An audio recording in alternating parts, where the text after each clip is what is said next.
છે। અગાઉ પણ એમને ટેન્ડરો બધા કર્યા પણ સરકારની બિલકુલ ગાઈડલાઈન પ્રમાણ વગરના કર્યા છે।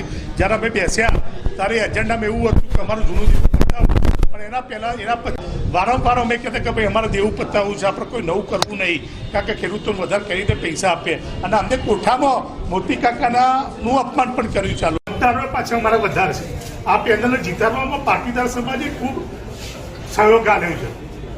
એમના 34 મત મહેસાણા ખરા પાટીદાર હોય, 33 મત પાટીદારને એમને મળ્યા છે, છતાં પણ પાટીદાર હમું આટલો આક્રોશ આ જો ચેરમેન કરતા ભ્રષ્ટાચાર થયો છે એ પહેલા જે યોગેશ્વર ગોવિંદભાઈ દૂધસાગર એની વાઇસ ચેરમેન।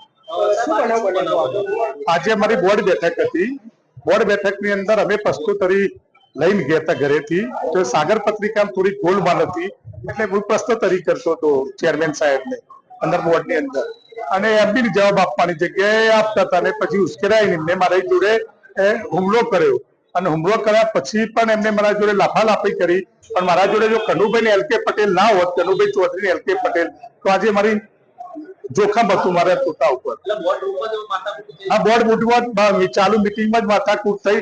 અગાઉ પણ જયારે વાઇસ ચેરમેન જયારે મને પાર્ટીએ બનાવ્યો હતો અને પાર્ટીનો હું વફાદાર સૈનિક તરીકે કામ કરવા માંગતો હતો, પણ થોડા કામના થોડા ભ્રષ્ટાચાર મને થોડાક નજરમાં આવ્યા, એટલે ભ્રષ્ટાચાર બહાર કાઢવાના પ્રયત્નમાં મારી ઉપર ઉશ્કેરાય।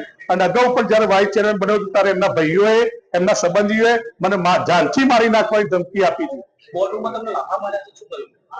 પેલા ફેટ પકડી એટલે મારા જપાજપી તેને મારા ચશ્મા નીચે પડ્યા, હું ચશ્મા લેવા ગયો એટલે મને આ પકડ્યું, એટલે એમને દોરો તૂટી ગયો મારો, અને એમને પછી લાફો માર્યો મને। અને મારા બે ભાઈઓ ના હોત, કનુભાઈ ચૌધરી અને એલ કે પટેલ, તો મારી જીવ જોખમમાં। અમારી તમામ માહિતીથી અપડેટ રહેવા માટે જોડાયેલા રહો S9 ન્યૂઝ સાથે।